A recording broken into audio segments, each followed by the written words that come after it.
Hello guys. Welcome back to my channel. मैं हूं नकुल। और आज हमारा लॉज ऑफ मोशन का लेक्चर नंबर 11 होने वाला है, जेई एक्सप्रेसवे सीरीज का। तो जो लोग इस चैनल पे नए हैं उनको बता दो यार कि इस सीरीज में हम पूरी फिजिक्स की थ्योरी कर रहे हैं from zero to advance level. और साथ ही साथ हम इरोडो के सारे रिलेवेंट क्वेश्चंस कर रहे हैं ताकि तुम्हारी एक अच्छी प्रैक्टिस हो जाए एडवांस लेवल तक। तो बिना कोई टाइम वेस्ट के शुरू करते हैं वीडियो को यार। हाँ तो यार स्टार्ट करते हैं। तो आज का हमारा टॉपिक है सर्कुलर मोशन की डायनेमिक्स। तो बेसिकली हमने सर्कुलर मोशन, वैसे तो लोग अलग से चैप्टर पढ़ाते हैं, बट हमने से काइनेमेटिक्स वाला पार्ट उधर कर लिया था, मतलब जब हमने काइनेमेटिक्स पढ़ा था। अब इसका डायनामिक्स वाला पार्ट, मतलब इसमें जो भी फोर्स वगैरह रिलेटेड एनालिसिस है वो।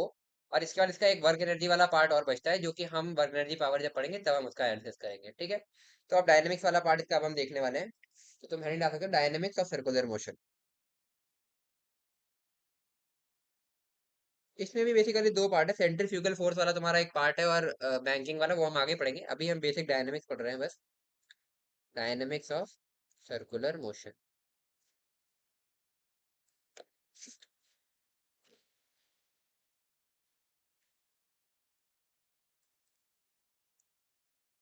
तो बेसिकली यही है कि सारे फोर्स वगैरह के एनालिसिस, डायनेमिक्स का मतलब क्या है, वही फोर्स वगैरह जो अभी हम करते आ रहे हैं चैप्टर में पहले से। तो आओ देखते हैं। सपोज हमारे पास एक पार्टिकल है जो एक सर्कल में मूव कर रहा है। सपोज ये एक सर्कल है, ठीक है, इस तरीके का। इसका रेडियस मैंने बोल दिया आर, कैपिटल आर, ठीक है। अब सपोज एक पार्टिकल है, ये तुम्हारा पार्टिकल है जो कि सर्कल में मूव कर रहा है, ठीक है। तो अब इसके पास, जैसा हमने काइनेमेटिक्स में बात करी थी, एक इसका एक्सेलरेशन होता है टेंजेंशियल एक्सेलरेशन, जो कि ए टी, जो कि हम ई टी कैप डायरेक्शन में दिखाते हैं। जो इस डायरेक्शन को हम ई टी कैप भी बोलते हैं, टेंजेंशियल डायरेक्शन को। और एक इसके बाद एक्सेलरेशन होता है रेडियल, जो कि होता है तुम्हारा ए रेडियल, ठीक है। तो बस कुछ नहीं करना है। इस सर्कल पर टेंजेंशियल फोर्स होगी मास इंटू ए टेंजेंशियल, जिसको तुम M D V by D T भी लिख सकते हो, ठीक है। ये हम एक्सेलरेशन टेंजेंशियल को कैसे लिखते हैं, हम सर्कुलर मोशन में बात कर चुके हैं, जहां हमने काइनेमेटिक्स और सर्कुलर मोशन देखा था। तो अगर तुमने वो लेक्चर नहीं देखा तो उसको जाके देख लेना, फिर इसको करना। ये हो गया। और इसी को तुम M V D V by D S भी लिख सकते हो। डी एस बेसिकली इस सर्कल में जितना भी ये पाथ इसने कवर किया वो है, ठीक है। ये बात हम ऑलरेडी कर चुके हैं, ओके। फिर एक रेडियल फोर्स आएगी, वो होगी तुम्हारी एम इंटू ए आर, जिसको तुम M V square by R भी लिख सकते हो, ठीक है, क्योंकि ए आर को वी स्क्वायर बाय आर भी लिख सकते हो, ठीक है।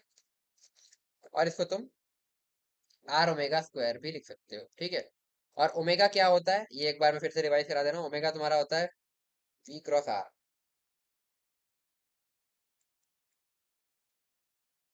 और ओमेगा के मॉड को जनरली हम यूज करते हैं, ये ओमेगा बार था, तो वो होता है तुम्हारा, सॉरी सॉरी गलत कर दिया मैंने, वही तो सोच रहा था क्या कर। बेसिकली तुम्हारा जो वी होता है वो होता है ओमेगा क्रॉस आर, ठीक है। तो यहाँ से तुम वी के मॉड को लिखते हो आर ओमेगा, ठीक है। जो हम बेसिकली यूज भी करते हैं कई बार, और यही यहाँ पर हमने ये यूज किया है इसको लिखने के लिए। तो बस यही है, टेंजेंशियल फोर्स कैसे लिखोगे और रेडियल फोर्स कैसे लिखोगे, यही तुम्हें समझना होता है, ठीक है। ये हो गया। तो एक पार्टिकल जब सर्कुलर मोशन कर रहा होगा, अगर वो एक्सेलरेटेड सर्कुलर मोशन नहीं है, ठीक है, यूनिफॉर्म सर्कुलर मोशन है। यूनिफॉर्म सर्कुलर मोशन है तो ये एटी नहीं होगा उसके पास, केवल ये ए आर होगा। तो इस डायरेक्शन में जो भी नेट फोर्स होगी, है ना, सपोज कोई फोर्स एफ फाइनली एनालिसिस करने के बाद निकल करके आती है, तो वो जो एफ होगी वही तुम्हारी M V square by R के बराबर होगी, जो कि नेसेसरी सेंट्रीपिटल फोर्स प्रोवाइड कर रही होगी इस सर्कुलर मोशन को होने के लिए। जो मैं कह रहा हूँ इसका मतलब तुम्हें अभी क्वेश्चन से समझ में आ जाएगा। बेसिकली कोई पार्टिकल अगर मूव कर रहा है और उसमें इस तरीके से एक नेट फोर्स एफ आ रही है, तो वही तुम्हारी centripetal force M V square by R के बराबर हो जाएगी, नेट फोर्स जो इस तरफ होगी, ठीक। और ये एटी जो है, अगर ये एटी प्रेजेंट है तो ये नॉन यूनिफॉर्म सर्कुलर मोशन होगा। और ये एक्सेलरेशन टेंजेंशियल जितना होगा इसको एम से मल्टीप्लाई करेंगे तो टेंजेंशियल फोर्स तुम निकाल सकते हो, ठीक है। तो अगर तुम्हें नेट टेंजेंशियल फोर्स पता चल जाए तो तुम net tangential force, suppose sir कुछ मैं एफ डैश बोल रहा हूँ, इसको तुम एम इंटू ए टी लिख सकते हो, और यहाँ से तुम ए टी की value F dash by M भी लिख सकते हो, ठीक है। ये सारी चीजें अभी हम देखने वाले हैं आगे क्वेश्चन में, ठीक है। तो ठीक है, बस इतना बेसिक सी थ्योरी है इसकी। अब सीधे हम मेरेडोव का क्वेश्चन करेंगे, जिससे तुम्हारा ये कॉन्सेप्ट और स्ट्रेंथन होगा।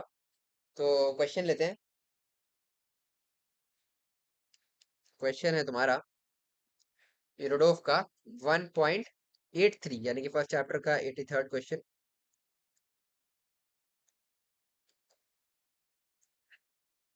तो देखते हैं इस क्वेश्चन में क्या कह रहा है। इस क्वेश्चन में बोल रहा है a particle of mass small M, a particle of mass small m moves along a circle of radius capital R, moves along a circle of radius capital R. Find the modulus of the average vector. Find the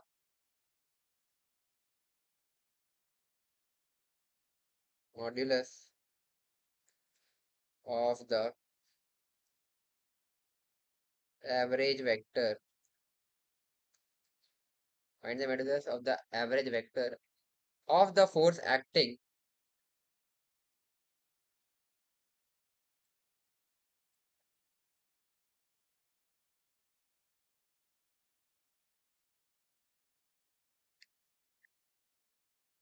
on the particle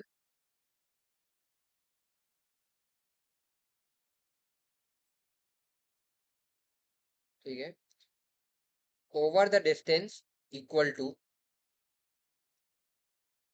over the distance equal to over the distance equal to a quarter of the circle. A quarter of the circle. ठीक है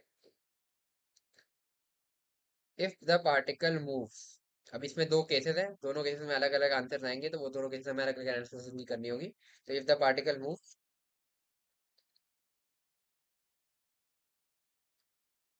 तो first case है uniformly with velocity v. A part uniformly with velocity v. और second part है तुम्हारा with constant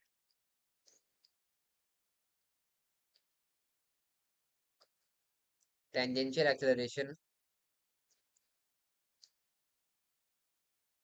tangential acceleration W T, जिसको हम A T लिखेंगे. ठीक है, ये मैं पहले भी ओरिडो के क्वेश्चन पे तुम्हें दिखा चुका हूँ.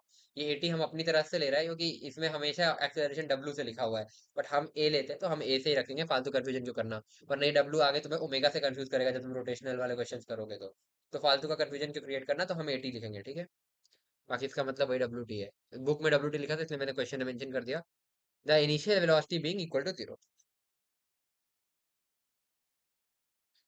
The initial velocity being equal to zero. ठीक है भाई, अब बढ़ते हैं आगे. तो इस क्वेश्चन को सॉल्व करते हैं. तो इसमें बोल रहा है particle of mass small m moves along a circle of radius capital R. Find the modulus of the average vector of the force acting on the particle over the distance equal to a quarter of the circle if the particle moves uniformly with velocity v. और दूसरा एक और case है, तो पहले हम uniformly with velocity v की बात करते हैं. तो इसमें ये कह रहा है कि एक पार्टिकल एक सर्कल में मूव कर रहा है. सपोज ये एक सर्कल है, यहाँ सपोज ये स्टार्ट हुआ और ये पूरे टाइम यूनिफॉर्म वेलोसिटी v से मूव कर रहा है. तो यहाँ पर इनिशियली इसकी वेलोसिटी क्या होगी, v हो जाएगी. ठीक है भाई, और हमें बात करनी है तब तक जब तक ये क्वार्टर कंप्लीट करेगा. तो क्वार्टर कंप्लीट करके ये यहाँ पर आएगा इस पॉइंट पर. ठीक है, इस पॉइंट पर इसकी वेलोसिटी क्या होगी, इस डायरेक्शन में होगी, बट होगी कितनी, v, जो कि कांस्टेंट है. ठीक है भाई, तो अब हमें लिखना है एवरेज फोर्स. तो एवरेज फोर्स अगर कोई मेरे को बताना चाहेगा कि क्या होगा. ठीक है, क्या इसमें कौन सा लॉजिक हम लगा दें जो हमारा क्वेश्चन इजीली हो जाए. एक तो तुम ये कर सकते हो कि m इंटू एक्सेलरेशन एवरेज कर सकते हो, तो उसमें क्वेश्चन बहुत ही लेंदी जाएगा, क्योंकि तुम फिर एक जनरल इंस्टेंट थीटा पर एक्सेलरेशन एटी और वैसे एटी तुम्हारा जीरो हो जाएगा तो ए आर लिखोगे. बट फिर वो ए आर क्योंकि उसका डायरेक्शन कॉन्स्टेंटली यहाँ से चेंज होता चला जा रहा है, ये देखो हर जगह पे डायरेक्शन अलग अलग आएगा. तो उसका फिर तुम एक कंपोनेंट इस डायरेक्शन में लोगे, इस कंपोनेंट इस डायरेक्शन में लोगे, फिर इसका एवरेज लिखोगे, इसका एवरेज लिखोगे, तो तुम्हारा इस डायरेक्शन में एवरेज फोर्स आएगा, इस एवरेज एक्सीलरेशन आएगा, फिर इस डायरेक्शन में तुम्हारा एवरेज एक्सीलरेशन आएगा, ठीक है। उससे तुम फिर एक नेट एवरेज एक्सीलरेशन या नेट एवरेज फोर्स लिखोगे, फिर उससे नेट एवरेज एक्सीलरेशन लिखोगे, और फिर एक नेट एवरेज फोर्स लिख पाओगे। तो वो बहुत ही लेंदी मेथड है, वो भी तुम कर सकते हो। और अगर तुम चाहते हो कि मैं उसको बताऊं अगली क्लासेस में, तो तुम कमेंट सेक्शन में डाल देना, उसके लिए मैं बाद में स्पेशली एक वीडियो बना करके डाल दूंगा, ठीक है, अगर कुछ ज्यादा लोग इसमें पूछेंगे तो। बट उसकी कोई जरूरत नहीं है अभी, है ना। तो बेसिक मेथड से चलता है जिससे जल्दी हो जाएगा, है ना। तो एवरेज फोर्स क्या होगा तुम्हारा, क्या delta P by delta T नहीं हो जाएगा? जो फोर्स की सबसे बेसिक डेफिनेशन हमने स्टार्टिंग में पढ़ी थी, फोर्स होता है डीपी बाई डी टी। तो average delta P by delta T हो जाएगा भाई, ठीक है। तो देखते हैं, तो डेल्टा पी लिखने की कोशिश करते हैं। इनिशियल मोमेंटम क्या होगा, mass into velocity, mv। Final momentum क्या होगा, मास तो यहाँ भी m ही है ना, mv। तो अब इसके बाद तुम लोग बोलोगे यार कि डेल्टा पी तो जीरो हो गया, एम इनिशियल भी mv है और फाइनल भी mv है। बट तुम एक चीज भूल रहे हो कि momentum is a vector quantity. तो जो ये है, इसको मैं अगर v1 बार बोल रहा हूँ, और ये जो है इसको मैं v2 बार बोल रहा हूँ, तो क्या v1 बार और v2 बार सेम है? नहीं। v1 बार है तुम्हारा v इस ऊपर की डायरेक्शन में। सपोज अभी मैं एक नाम दे दे रहा हूँ, ठीक है, मैं इस डायरेक्शन को आई बोल रहा हूँ और इस डायरेक्शन को जे बोल रहा हूँ, ठीक है। तो जो अब हमारा v1 बार होगा, वो बेसिकली होगा तुम्हारा, v1 बार जो होगा तुम्हारा वो होगा वी जे कैप। और v2 बार जो तुम्हारा होगा, जो ये वाली वेलोसिटी है, वो होगा माइनस वी आई कैप। ठीक है, वेक्टोरली लिखना पड़ेगा क्योंकि ये वेक्टर क्वांटिटीज है। तो इसको तुम लिखोगे एम वी जे कैप, और इसको लिखोगे M V minus I cap, ठीक है। अब डेल्टा पी लिखोगे तो वो होगा P final minus P initial, यानी कि M V minus I cap minus M V J cap, जो कि हो जाएगा तुम्हारा एम वी, अंदर आएगा minus I cap minus J cap, ठीक है। ये हो गया, है ना। तो एवरेज फोर्स तुम्हारा होता है डेल्टा पी का मॉड, हमें बेसिकली मॉड्यूलस बताना था एवरेज फोर्स का, अपॉन डेल्टा टी, ऐसा भी लिख सकता हूँ मैं, ठीक है। तो डेल्टा पी का मॉड अब लिख लेते हैं भाई। तो डेल्टा पी अपना ऊपर आ चुका है, तो डेल्टा पी का मॉड हो जाएगा तुम्हारा मॉड ऑफ ये वाला वेक्टर जो ऊपर लिखा है ना। तो बेसिकली एम वी को मैं बाहर निकाल लेता हूँ, और अंडर रूट ऑफ 1 का स्क्वायर प्लस 1 का स्क्वायर हो जाएगा, क्योंकि माइनस आई माइनस जे है, तो ये हो जाएगा रूट 2 mv, ठीक। ये हो गया भाई, ये आ गया तुम्हारा डेल्टा पी, है ना। अब डेल्टा टी कैसे निकालें भाई, है ना, ये कैसे निकालें? तो बेसिकली तुम अगर ध्यान से देखो तो स्पीड कांस्टेंट है जो कि है v। तो v इंटू डेल्टा टी जो होगा, स्पीड इंटू टाइम, वो तुम्हारा डिस्टेंस कवर्ड हो जाएगा। और डिस्टेंस कवर्ड तुम्हारा कितना है, क्वार्टर ऑफ सर्कल। तो पूरा सर्कल होता है 2 पाई आर, तो क्वार्टर ऑफ सर्कल होगा 2 पाई आर बाई 4, यानी कि पाई आर बाई 2, ठीक है। तो यहाँ से तुम डेल्टा टी की वैल्यू लिखोगे पाई आर बाई 2v। ये हो गया भाई। तो अब सीधे सीधे एवरेज फोर्स लिख देता हूँ, जो कि हो जाएगी तुम्हारी delta P upon delta T, यानी कि root two M V upon pi R, या इसको ऐसे लिख देता हूँ इंटू 2v/पाई आर, डिवाइड किया है बेसिकली, ठीक है। तो ये आ जाएगा तुम्हारा 2√2 mv² अपॉन पाई आर। ये हो जाएगा तुम्हारा फर्स्ट केस में आंसर, ठीक है। अब बी पार्ट देखते हैं, बी पार्ट और आसान है भाई। फिर वही सर्कल बना लो, ठीक है, इसी लॉजिक से करेंगे जो मैंने तुम्हें पिछले वाले में लॉजिक बताया था ना, कि नेट मतलब एक स्टैंड पर एनालिसिस करो। वो इस वाले केस में और ज्यादा कॉम्प्लिकेटेड हो जाएगा, तो इसमें तो करने का कोई सेंस ही नहीं बनता, उसमें तो कर भी लोगे क्वेश्चन, इसमें तो सॉल्व ही नहीं होगा जल्दी, ठीक है, उस मेथड से। तो यहाँ पर ये वाला मेथड पता होना जरूरी है कि delta P by delta T करना है, ठीक है भाई। तो पार्टिकल सपोज यहाँ से स्टार्ट हुआ, तो इसमें क्या बोला है, एक बार फिर से पढ़ो उसको अच्छे से। Constant tangential acceleration at, initial velocity being equal to zero. तो इनिशियल वेलोसिटी तो जीरो है भाई, तो इस पॉइंट पर वेलोसिटी जीरो है, मास तो कुछ होगा। तो मैं सीधे सीधे ये बोल सकता हूँ कि पी इनिशियल तो तुम्हारा जीरो ही हो गया, बहुत आसान हो गया क्वेश्चन। फाइनली यहाँ पर कुछ वी वेलोसिटी होगी सपोज, वो वी वेलोसिटी अभी हमें फाइंड आउट करनी पड़ेगी। तो पी फाइनल तुम्हारा हो जाएगा वी, सॉरी, एम वी और माइनस आई कैप। अगर मैं ये डायरेक्शन ऐसे ही फिर आई जे मानता हूँ, ठीक है, तो यहाँ तो ना भी मानो तो भी चल जाएगा क्योंकि वो जीरो है ना, ठीक है, कोई दिक्कत नहीं। अब इस v को अपने को निकालना पड़ेगा, ये अपने को गिवन नहीं है ना। बट अपने को एक चीज पता है कि हमारा जो at है,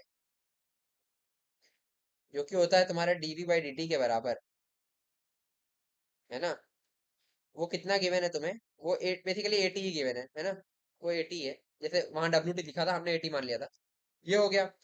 तो dv इक्वल टू 80 dt, ऐसा लिख दूं मैं? जरा इंटीग्रेट कर देते हैं दोनों साइड, है ना। तो इनिशियल t इक्वल टू 0 पर वेलोसिटी 0 है, गिवन है, और t इक्वल टू t पर सपोज वेलोसिटी v होगी, है ना। तो v equal to 80 into T हो जाएगा यहाँ से, ठीक है। तो t बेसिकली क्या है, 0 से टाइम t तक ये यहाँ तक आया है, तो क्या t और delta delta t basically t ही तो है, डेल्टा t तुम्हारा t माइनस 0 हो जाएगा, क्योंकि 0 पे हम स्टार्ट हुए थे, तो t ही है। तो अब हमें फोर्स लिखना है भाई, एफ एवरेज तुम्हारा क्या आएगा, delta p by delta t। तो ये हो जाएगा तुम्हारा फाइनल मोमेंटम mv, ये बेसिकली इसका मॉड लिखना है अपने को, तो डेल्टा p का मॉड बाई डेल्टा t, ठीक है। तो डेल्टा p का मॉड एक बार मैं फिर से लिख देता हूँ भाई, ताकि कंफ्यूजन ना हो, ठीक है। तो डेल्टा p का डेल्टा p जो तुम्हारा आएगा, वो आएगा M V minus I cap, जो कि फाइनल था, माइनस 0, तो M V minus I cap ही रहेगा, minus M V I cap. तो डेल्टा पी का मॉड सिंपली एम वी हो जाएगा। तो एफ एवरेज का मॉड जो होगा तुम्हारा, जो तो हमें चाहिए भी है, तो वो हो जाएगा M V by delta T, यानी कि एम वी बाई टी, सीधे बोल सकता हूँ डेल्टा टी टी के बराबर है। अब जरा यहाँ से देखो, तो v बाई टी की वैल्यू क्या 80 नहीं है ना। तो v बाई टी की वैल्यू 80 हो जाएगी, इसको उठा करके यहाँ पे पुट कर देंगे, ये हो जाएगा m इंटू 80, एफ एवरेज का मॉड जो अपने को चाहिए था इस केस में, ये हो जाएगा आंसर, सिंपल, यही है। तो इस तरीके से इस क्वेश्चन को हमें अप्रोच करना था। तो आई होप तुम्हें क्वेश्चन समझ में आ गया होगा। आगे बढ़ते हैं, एक क्वेश्चन और लेते हैं भाई इरोडोव का। तो अगला क्वेश्चन है तुम्हारा इरोडोव का क्वेश्चन नंबर 1.84, इसी के जस्ट बाद का क्वेश्चन है, मतलब फर्स्ट चैप्टर का 84th क्वेश्चन। तो इस क्वेश्चन है, बोल रहा है an aircraft loops the loop of radius r, loops the loop of radius r equal to 500 meters, 500 meters with a constant velocity, with a constant velocity v equal to 360 kilometre per hour. तो जिसको ना पता हो कि kilometre per hour को metre पर second में convert करने के लिए इंटू 5/18 करते हैं, ये शॉर्टकट है। ये कैसे आया, कन्वर्ट करके देख लेना, किलोमीटर को मीटर में करना, आर को सेकंड में करना, हाँ आर को सेकंड में करना, तो उससे तुम्हारा आंसर आ जाएगा, ठीक है। इंटू 5/18 करते हैं, वो मैंने बता दिया, वो कैसे आया वो तुम खुद करके देख लेना, ठीक है। Find the weight of the flyer, find the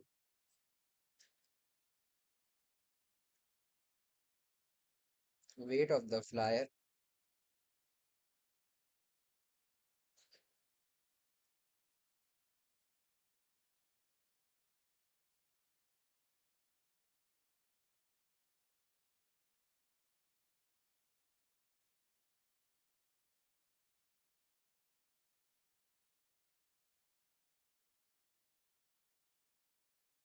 of mass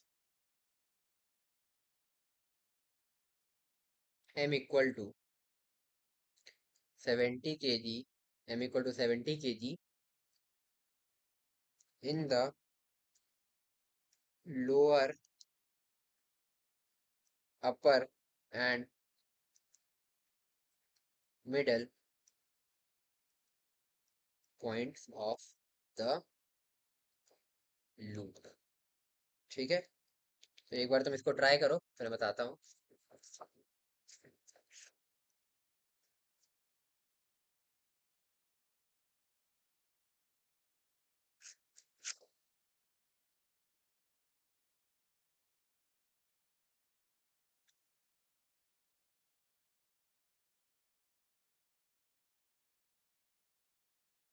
तो चलो देखते हैं क्वेश्चन को। अब इसमें एक सिंपल सा लॉजिक लग रहा है यार, कि जैसे तुम अगर वेइंग मशीन पे वेट नापने जाते हो, तो एक्चुअल में वो तुम्हारा क्या मेजर करता है। ठीक है, सपोज एक ये बंदा है, ये एक वेइंग मशीन, ये सपोज वेइंग मशीन का प्लेटफॉर्म है जिस पर ये खड़ा है। ठीक है, ये तुम्हारा वेइंग मशीन का प्लेटफॉर्म है। तो ये बेसिकली क्या मेजर करता है ना। सपोज इसका मास कुछ मैं मान लेता हूँ 10 kg, है ना। तो बेसिकली इसका जो mg होगा, वो अगर मैं जी को 10 बोल रहा हूँ तो 100 न्यूटन होना चाहिए।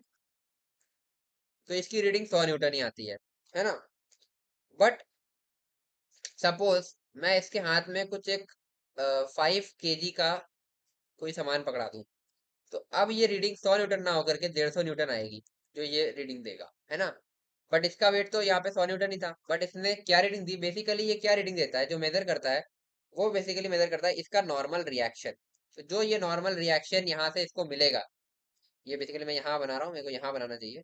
ये नॉर्मल रिएक्शन जो है इसी को ये मेजर करता है। तो इसकी रीडिंग 100 नहीं होगी, 150 होगी। तो बेसिकली अगर वेइंग मशीन पे तुम खड़े होगे तो वो क्या मेजर करता है, नॉर्मल रिएक्शन मेजर करता है, ना कि mg। ठीक है, क्योंकि वो उसी को मेजर कर सकता है। यही कॉन्सेप्ट यहाँ पे लगना था। अब देखते हैं। Aircraft loop the loop of radius r equal to 500 metre in constant velocity. ठीक है, देखते हैं भाई। तो एक लूप बना लेते हैं, इस तरीके का एक लूप में एयरक्राफ्ट चलेगा बेसिकली। ठीक है, अब इससे बोल रहा है कि इसके लोअर पॉइंट, बेसिकली ये है इसका लोअर पॉइंट, ये है इसका मिडल पॉइंट, और ये वाला है इसका अपर पॉइंट। इन तीनों पॉइंट पर वेट की वैल्यू ये पूछ रहा है कि क्या क्या होगी। ठीक है भाई, तो v इसका बेसिकली दिया है 360 किलोमीटर पर आवर। तो ये हो जाएगा 360 इंटू 5/18 मीटर पर सेकेंड, यानी कि हो जाएगा तुम्हारा 100 मीटर पर सेकेंड। तो ये तो एक कैलकुलेशन हमने अलग से कर ली। अब अगर हम फोर्स का एनालिसिस करें इसमें, तो इस पॉइंट पर वेट इसका ऐसे लगेगा mg, यहाँ पर भी mg ऐसे ही लगेगा। ठीक है, और यहाँ पर भी जो तुम्हारा mg है वो ऐसे ही लगेगा। ठीक है भाई, अब है ना, रही बात, ये हो गया तुम्हारा। ठीक है, तो अब हर केस में हम नॉर्मल देखेंगे, है ना। तो बेसिकली तुम्हारा जो नॉर्मल होगा यहाँ पर,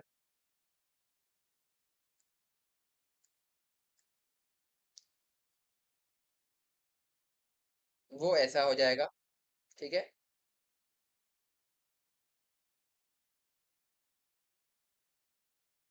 इस जगह पर तुम्हारा नॉर्मल ऐसा हो जाएगा, और इस पॉइंट पर तुम्हारा नॉर्मल ऐसा हो जाएगा। ठीक है, जब तुम एयरक्राफ्ट में वेट ले रहे हो तो, है ना। तो अलग अलग टाइम पे हमें नॉर्मल मेजर करने हैं। तो पहले हम इस वाले फर्स्ट वाले केस की बात करेंगे। तो नेसेसरी सेंट्रीपिटल एक्सेलरेशन जो तुम्हारा होगा इसको घुमाने के लिए, वो होगा mv²/r। मानते हो, ये होगा तुम्हारा n माइनस एम जी के बराबर। ठीक है, तो जो तुम्हारा यहाँ पर नॉर्मल रिएक्शन जो हमें कैलकुलेट करना है, बेसिकली मैं इसको n1 बोल रहा हूँ फर्स्ट केस में है। तो n1 तुम्हारा हो जाएगा mg प्लस mv²/r। ठीक है, तो mg, ठीक है, इसमें क्या क्या वैल्यूज गिवन थी। इसका मास 70 kg दिया हुआ है, तो इसको मैं 70 इंटू जी को मैं 10 मान ले रहा हूँ। ठीक है, तो 700 हो जाएगा, प्लस ये हो जाएगा 70 इंटू v² यानी कि 100 इंटू 100 अपॉन आर हमारा था 500। ठीक है, ये हो जाएगा, तो ये जाएगा 5, ये 20, है ना। तो 70 प्लस, सॉरी 700 प्लस 1400, ये हो जाएगा तुम्हारा 2100 न्यूटन, जो कि बराबर होगा तुम्हारे 2.1 किलो न्यूटन की। यही बुक में आंसर भी दिया है। तो ये हो गया तुम्हारा फर्स्ट केस। ठीक है, अब हम बात करेंगे इस थर्ड वाले की बात पहले कर लेते हैं। सपोज इसको सेकंड केस बोल रहे हैं, सेकंड केस की हम बात करते हैं अब, है ना, जब ये टॉप मोस्ट पॉइंट पर है। तो टॉप मोस्ट पॉइंट के लिए जब हम कैलकुलेशन करेंगे सिंपली, है ना, तो इसमें तुम्हारा क्या होगा, नॉर्मल की वैल्यू, तुम्हारा जो नॉर्मल प्लस एम जी है, ये दोनों मिलके बनाएंगे mv²/r। तो नॉर्मल तुम्हारा हो जाएगा mv²/r, है ना। ठीक है, mv²/r माइनस एम जी, इसकी वैल्यू हमने ऊपर देख ली 1400 आ रही है, और इसकी 700 आ रही है। तो ये बेसिकली तुम्हारा आ जाएगा 700 न्यूटन, यानी कि 0.7 किलो न्यूटन। ये हो जाएगा तुम्हारा इस केस में आंसर। ठीक है, अब हम बात करेंगे थर्ड केस की। थर्ड केस कौन सा वाला भाई? ये वाला। तो इसमें normal simply M V square by R के बराबर हो जाएगा, क्योंकि एम जी तो उसके परपेंडिकुलर है। तो M V square by R इसी तरफ होगा ना, ये necessary centripetal acceleration, necessary centripetal force. तो यहाँ पर तुम्हारा normal M V square by R के बराबर हो जाएगा।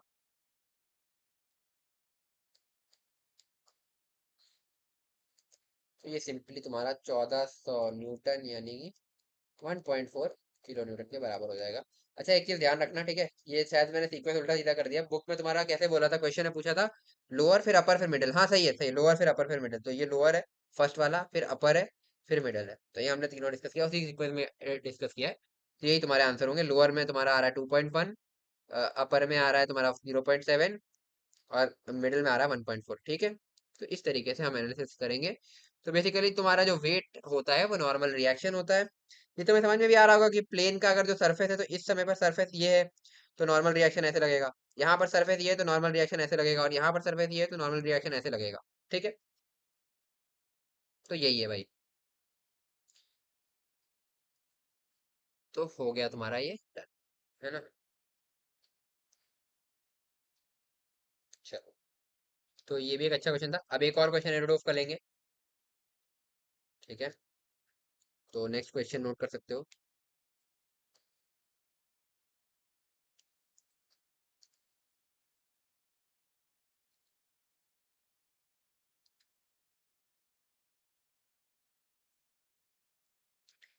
ये है तुम्हारा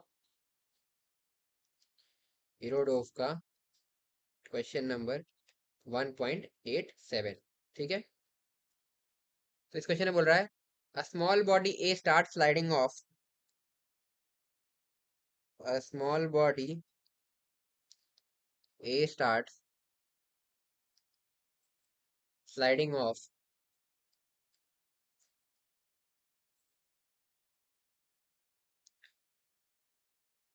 the top of a smooth sphere, the top of a smooth sphere. ठीक है, of radius capital R, of radius capital R, find the angle theta, find the angle theta, find the angle theta corresponding to the point at which, corresponding to the point at which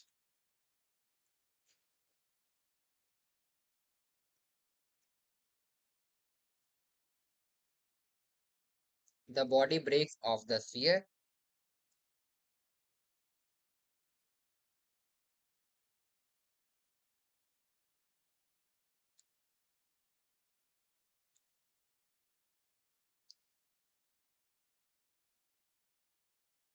as well as break of velocity of the body, as well as break of velocity of the, ठीक है। तो ये question मैं तुम्हें homework दे रहा हूँ। ठीक है, तो ये क्वेश्चन जो है तुम ट्राई करके आना। तो मेरे ख्याल से तुमसे हो जाना चाहिए, नहीं होगा तो हम नेक्स्ट क्लास में डिस्कस कर लेंगे। बाकी एक चीज बता दूं कि इसमें एक कॉन्सेप्ट वर्क एनर्जी पावर का लग रहा है। ठीक है, अच्छा इसमें पहले फिगर बना देता हूँ, फिगर भी दिया हुआ है इसमें। ठीक है, इस क्वेश्चन में इस तरीके का फिगर दिया है कि इस तरीके का एक स्फेरिकल सरफेस है टाइप का। ठीक है, इसमें तुम्हारा यहाँ पर ये ब्लॉक रखा है इनिशियली, यहाँ से कुछ थीटा एंगल ये मूव किया है, जब ये गिरेगा तब वो ये यहाँ पर है उस समय एट पोजीशन ए। ठीक है, इस तरीके से, तो इस तरीके का फिगर तुम्हें गिवन है। अब इसमें तुम्हें बता दूं कि एक इसमें वर्क एनर्जी पावर का कॉन्सेप्ट लगेगा, है ना। वो ये है कि बेसिकली यहाँ पे ये स्मूथ है, तो इसमें केवल एकमात्र फोर्स होगा जो कि एक्ट कर रहा होगा इस ब्लॉक पर, जो कि होगा इसका एमजी। यहाँ पर या किसी जनरल स्टैंड पर देखोगे तो वही एमजी एक्ट कर रहा होगा इस तरीके से, है ना, एमजी। और उसका फिर कंपोनेंट अलग अलग होगा, वो बात अलग है, बट फोर्स केवल एक यही एक्ट कर रहा होगा, है ना। तो एक ही कंजर्वेटिव फोर्स एक्ट कर रहा है। तो यहाँ पर हम एक एनर्जी कंजर्वेशन लगाएंगे, जिसका मतलब ये होगा कि पोटेंशियल एनर्जी का जितना चेंज हुआ उतना ही इसकी काइनेटिक एनर्जी होगी। तो इनिशियली इसका काइनेटिक एनर्जी कितना था, 0। बेसिकली हम ये कह रहे हैं कि K initial plus P initial is equal to K final plus P final energy conserve. ठीक है, मैकेनिकल एनर्जी कंजर्वेशन लगा रहे हैं। तो इनिशियली इसकी वेलोसिटी 0 थी, तो काइनेटिक एनर्जी इनिशियल तो 0 हो जाएगी। फिर इनिशियल पोटेंशियल एनर्जी जो इसकी होगी वो होगी, सपोज इस हाइट को मैंने कुछ h1 बोल दिया, है ना, mgh1। ठीक है, और फाइनल काइनेटिक एनर्जी आप mv² plus final potential energy mgh2। तो इस पॉइंट पर इसकी हाइट, सपोज यहाँ कहीं से भी रेफरेंस ले सकते हो, यहाँ से यहाँ तक। ठीक है, इस तरीके से। तो ये हो गया। तो बस इस तरीके से तुम्हें ये v मिल जाएगा, और उसका बाकी एनालिसिस कैसे करना है वो तुम्हें सोचना है। तो इसलिए तुम्हारा ये होमवर्क है, तो इसको हम नेक्स्ट क्लास में डिस्कस करेंगे।